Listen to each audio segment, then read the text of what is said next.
if you haven't seen the movie, let me just catch you up to where we are. We're up to speed. Willy Wonka is a chocolate maker. He has a factory. No one has come into the factory or left the factory in about 20 years. And so he decides to do this golden ticket contest and puts this golden ticket inside some candy bars. 5 children find the candy bars. They can bring 5 guests with them, 5 adults. Along this deal, there's this guy named Slugsworth. Slugsworth wants the recipe to this everlasting gobstopper, and then he says to Charlie, one of the boys that won, hey, if you give me the gobstopper, I will give you, and he has like all this cash, and we believe it's like $1 million. So everything you ever need, if you're willing to give me that gobstopper, I will give it to you. Story goes in, the 5 boys go in, or not boys, 5 kids go into the factory, and it's an amazing place. At some point in the movie, Willy Wonka actually gives the 5 children a everlasting gobstopper. And with these specific instructions, hey, do not give this to anybody. So let's kind of pick up maybe where we left off. The last words of Willy Wonka were, Charlie, you lose. He drank some of the soda. Remember, he floated, you lose. How will Charlie respond to that? Go ahead and play it. Mr. Wonka is at this moment working on a fantastic invention. The everlasting gobstopper. If he succeeds, he'll ruin me. So all I want you to do is to get hold of just one everlasting gobstopper and bring it to me so that I can find the secret formula. You get nothing! You lose! Slugworth wants a gobstopper, he'll get one.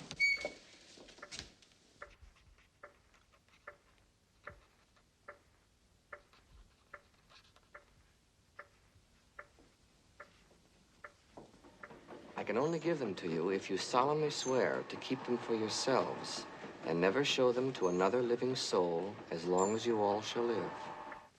Mr. Wonka?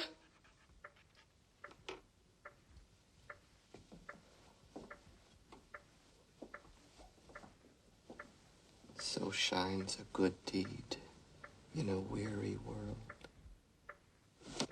Charlie. My boy. You won! You did it! You did it! I knew you would! I just knew you would! Oh, Charlie, forgive me for putting you through this. Please, forgive me. Come in, Mr. Wilkinson. Charlie, meet Mr. Wilkinson. Pleasure. Slugworth. No, that's not Slugworth. He works for me. For you? I had to test you, Charlie, and you passed the test. You won! What? The jackpot, my dear sir. The grand and glorious jackpot. The chocolate? The chocolate, yes, the chocolate. But that's just the beginning. We have to get on. We have so much time and so little to do. Strike that. Reverse it. This way, please.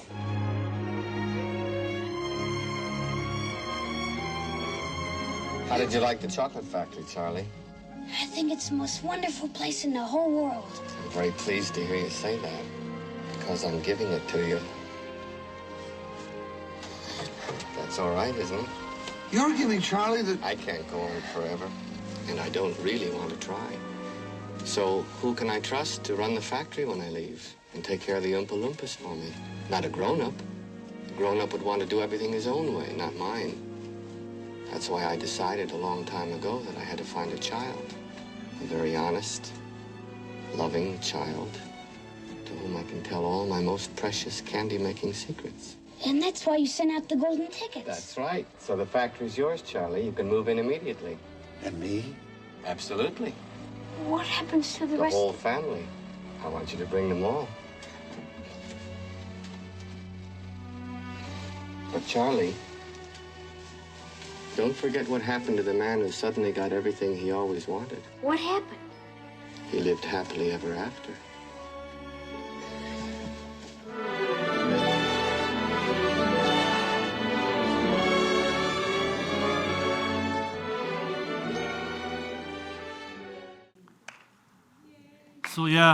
So Charlie wins. Bigger than what he thought it was going to be. But it wasn't without a cost. I mean, when he turned in that everlasting gobstopper, In essence, he was saying that although I could potentially have $1 million, I'm going to do what is right. And that is a great spiritual lesson.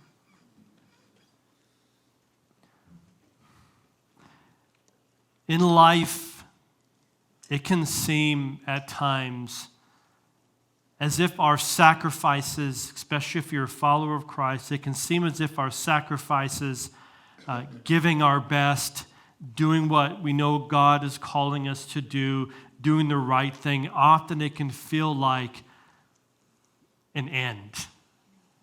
It can feel like, what's the reward in doing that? Like I gave up $1 million, if you will, and it can be at times as if no one even notices or it doesn't even make a difference.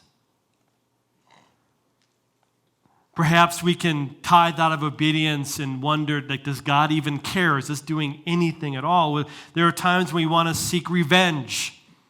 When someone wrongs you, we want to go back and we want to pay them back and make sure they, that they pay for their hurt. And like there's things that we're tempted to do as believers, and we know that God says, don't do that because it won't go well with you. And so there's often this time as a struggling in our faith where we want to trust God and do what is right, do what He calls us to do, but it's so easy to do the other. I remember giving up drinking for me was really difficult. Because I'm like, I know God didn't want me to drink anymore. And so I stopped. But when I stopped the whole drinking thing and the partying life that I was a part of, I felt like I didn't have anybody. I had no one. I didn't know what to do on a weekend. Maybe you've been in the same boat where you're like, I know it's not right, but that was my life. That's everything I knew, everything I ever did. And so I remember the next few weekends afterwards, I'm like, what do people do when you're single and 20 years old? What do you do on Friday nights?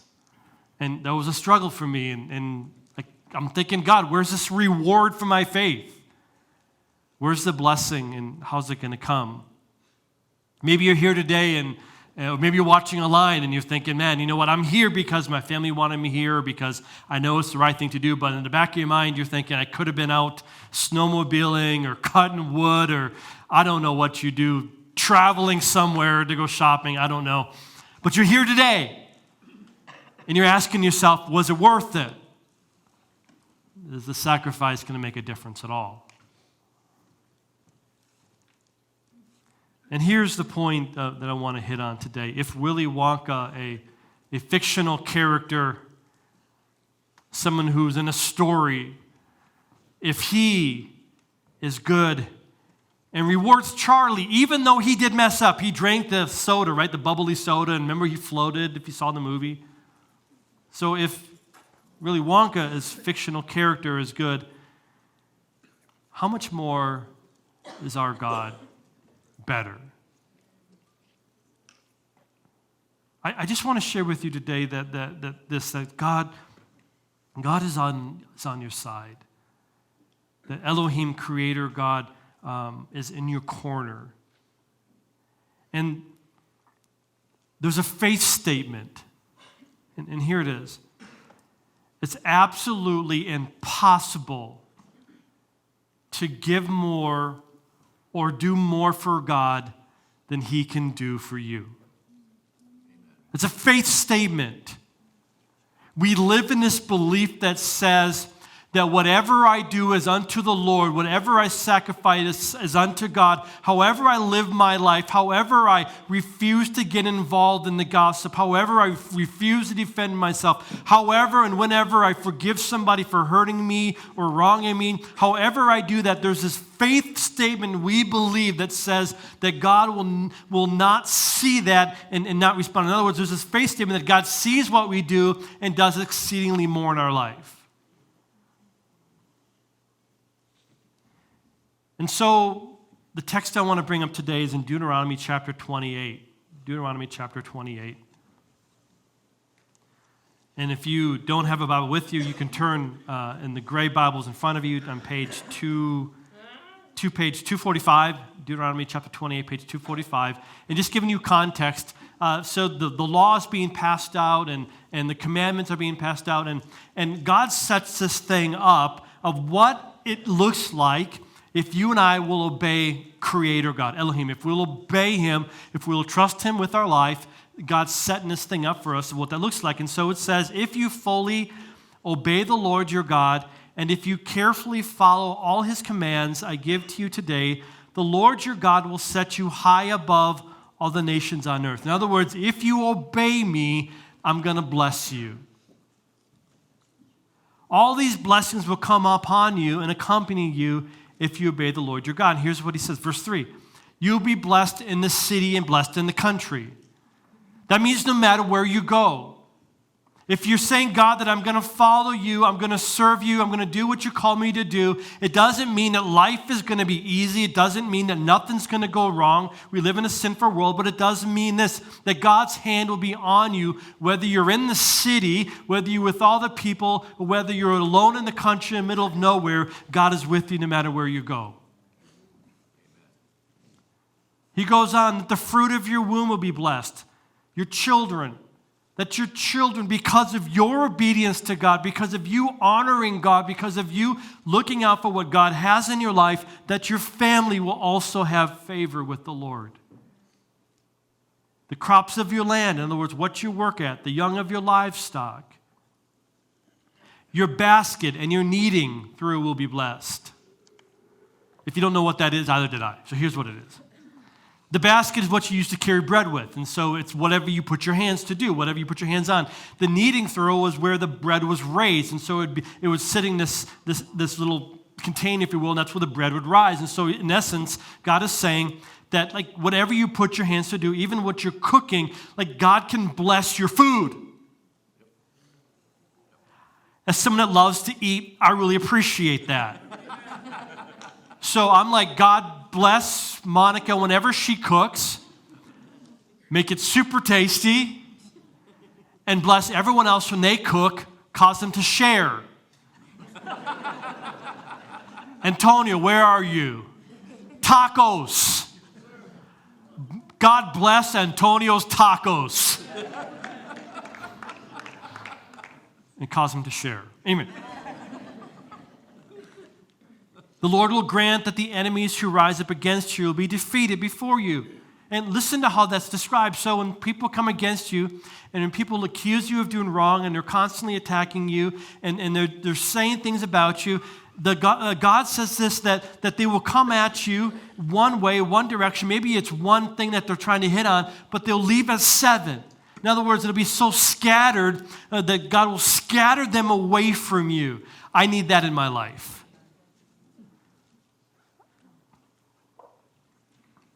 The Lord will send blessing on your barns and everything you put your hand to. The Lord your God will bless you in the land He is giving you.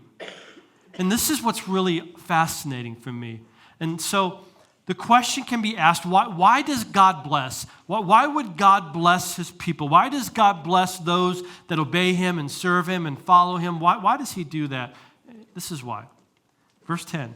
Then all the peoples on earth will see that you are called by my name, or by the name of the Lord, and they will fear you. God blesses you and I. Yes, because He promises that if we seek Him first, that He'll provide everything for us. He promises that we can't outgive Him, but it's also because God is honored when we live a blessed life. Some of you, it's hard to hear. You know, here's what's tough. Sometimes God can bless you and be a blessing to you, and you don't even know He's blessing you. Did you know that? You can go a whole year and you can say, man, I didn't have any problems with my car all year. Preventative maintenance. I just know what I'm doing. I change the oil when I'm supposed to, and you're looking with shame at somebody else that's car broke down. I change my oil, I get it fixed. It's preventative maintenance. But could it also be the fact that God has blessed you? Could it be the fact that the promotion that you have isn't because you're as smart as you think you are? Could it be the blessing of God on your life? Could the opportunities that you have and the good deals that you find so easily not be because of your great intellect, although that might be part of it, but could a lot of it be because the hand of God rests on you because you've honored him with what you've done in your life? Come here, Al. Come here, Al. This is going to drive people nuts, isn't it? All right, yes, up here. Oh, double. We got double. All right, so this is Al's statement that everyone makes fun of, don't we? Oh, yeah. Okay. Are you ready for this? Al, how are you? I'm so blessed, it's amazing.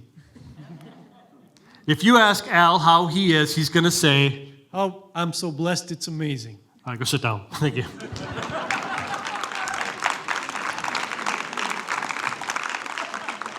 And I don't think it's because Al is trying to be prophetic in nature. Maybe it is. I haven't talked to him about it. But the reality is that God often blesses us in many ways that we don't even recognize or see.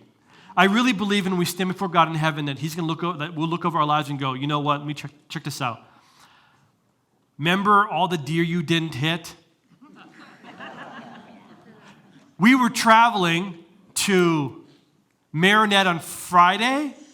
Monica, Friday, and I'm driving, all of a sudden this deer pops out right in front of me. And a cool, calm, collect away. Because I highlight my driving skills. I slightly pulled Monica back so she wouldn't hit the windshield. And I curved to the left a little bit and swerved back. Right? You could do it that way. Or you could say, maybe God just allowed me to see the deer coming. I don't know. I don't know. But I know this, that God promises that if we honor him, that if we do what he calls us to do, that he will bless our lives, that he will give us favor, and that's okay. That's better than okay. That's how God works. That's how God operates. And it can be hard. I'll be honest with you.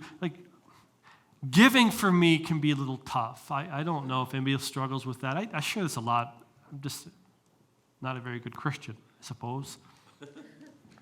But sometimes giving, tithing, or which we do, given to missions or the community center, and then we also have a fund that we give to just people in need.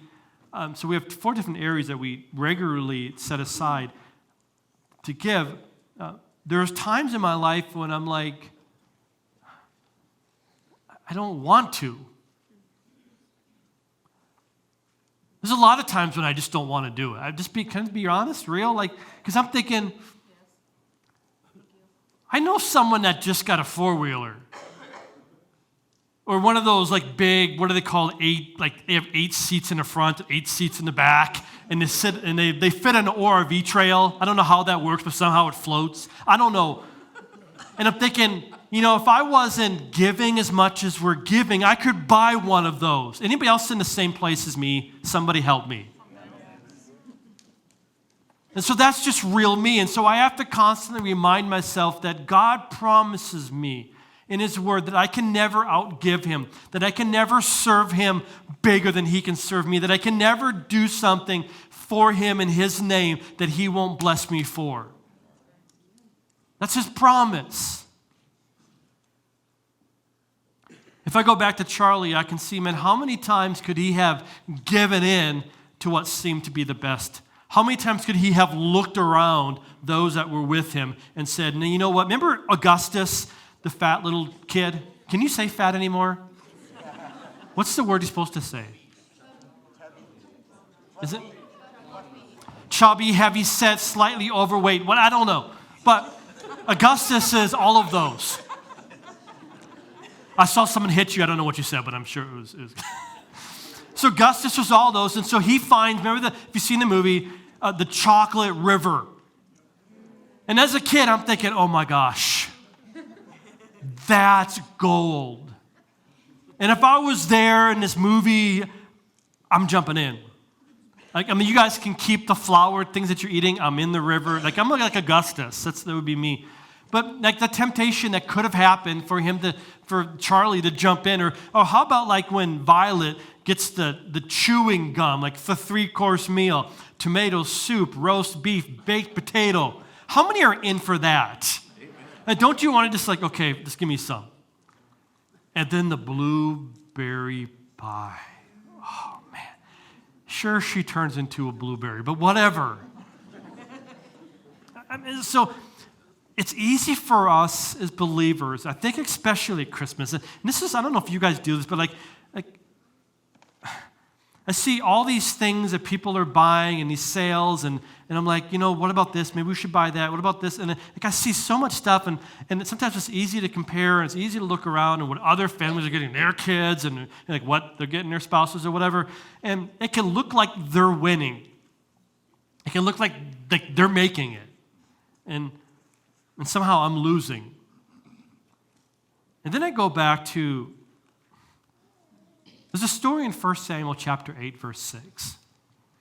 And in this story, Samuel is dying. So Israel says to the prophet Samuel, hey, you're getting old. Like, you're getting old. All the other nations around us, they all have a king who rules over them. And your kids aren't doing so great, so we want one too.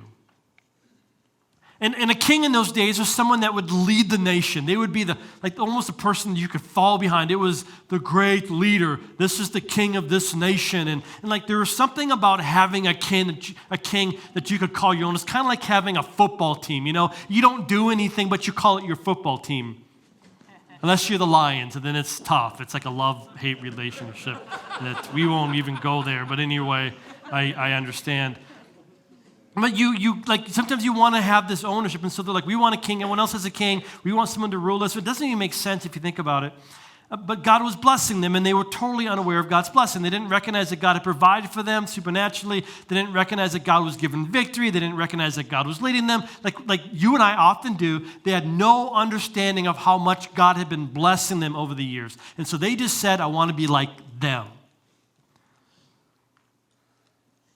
And here's what God says to Samuel in verse 7. Hey, Samuel, they're not rejecting you. They're rejecting me. You know what? They've rejected me since the day I rescued them from Egypt. Isn't that kind of like a ouch, right? God warns them. He says, listen, I'm blessing you more than you will have any understanding. But if you decide to choose a king, this is what will happen. That king will take your sons and force them to serve him. That king will take your daughters and they will be forced to serve him. The king will take the best of your fields. Is this really what you want? And the answer is, we want to be like them.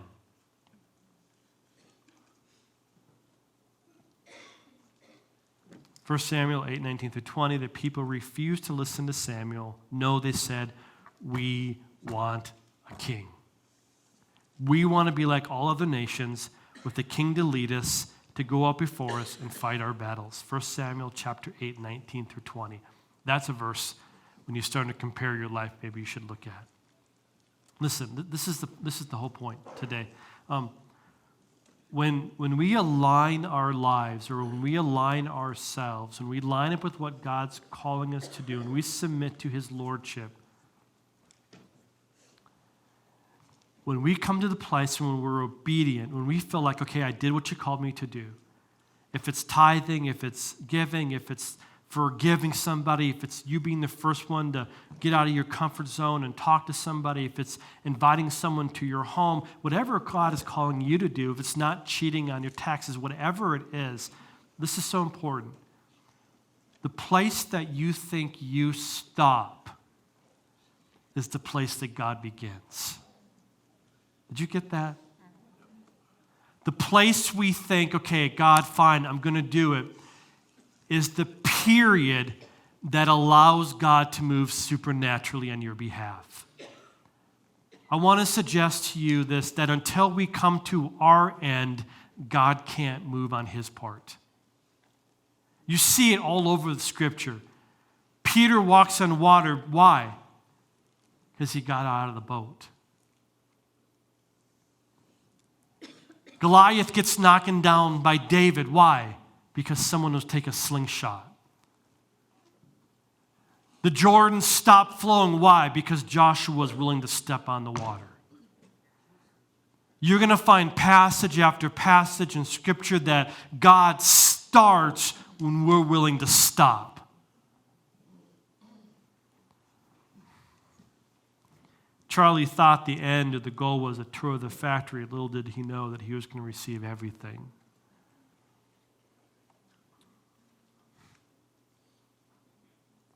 Matthew 10:29 says this, that no one who has left home or brother or sister or mother or father or children or fields for me and the gospel will fail to receive 100 times as much in the present age and in the age to come.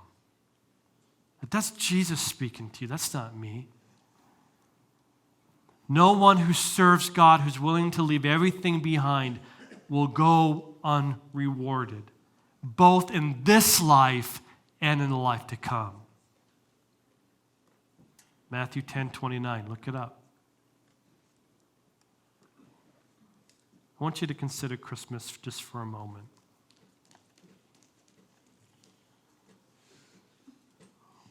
When Israel was seeking a Messiah, when they were looking for a ruler to come, they were looking for somebody to come that might lead Israel. We need a king to lead our nation. We want someone that's strong in the throne of David and follow that. Like, we want a leader of Israel. They were looking for someone to come that might destroy Rome. Like, we want someone to take away this Roman rule and destroy it. And so that's what they're looking for. But this is what's so great about God, that when God sent his son,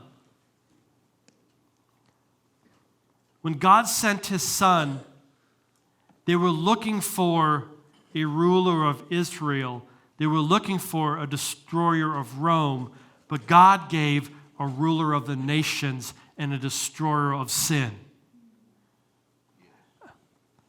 When we stop, God begins.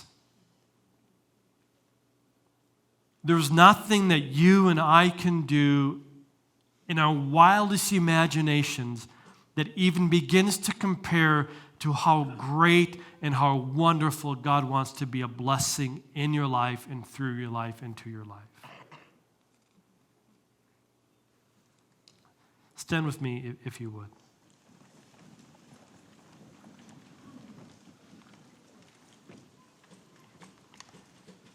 I just want to rewind because I want to encourage you, especially this Christmas time, and to be faithful to God, to trust his leading. That might mean that you have to go ask for forgiveness. That means that maybe you have to go talk to somebody and invite them to be a part of your life. That may mean that you have to give somebody a lot of grace and empathy. That might mean a lot of different things in your life.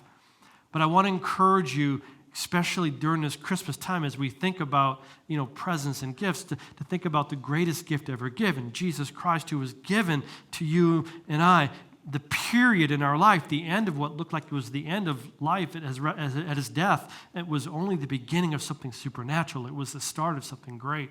And I just want to encourage you to trust God in honoring him and doing what he calls you to do.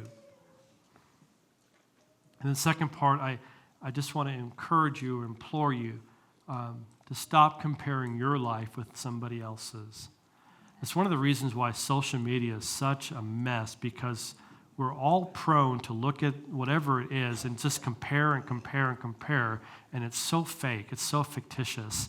And we don't realize how much God has blessed us because we're just comparing what looks like a blessing to somebody else. And we're going to go on a fast in January. Maybe that's a good thing to start praying about fasting, all social media for like 40 days.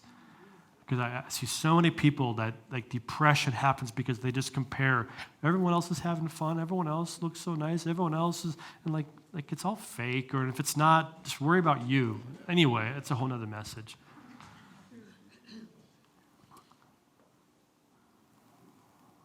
Father, I pray this morning that you would help us to trust in you, to be obedient, to follow your leading even when it costs us, maybe even mostly when it costs us something. Because often, Lord, those are the times when we feel like we're least empowered to follow you. And so I pray that you'd help each one of us to be obedient to whatever you're calling us to do. I believe there's people in this room that even now you're speaking to about things that you highlighted in their lives. And you're saying that, hey, if they will just follow in obedience, that you will bless them for that. You will give them favor if they would just follow you. So I pray for just supernatural faith, that we can just trust in you, that we can lay aside our pride, we can lay aside our selfish ideas, we can lay aside our selfishness, and that we can respond in obedience to whatever you call us to do. In Jesus' name, everyone said,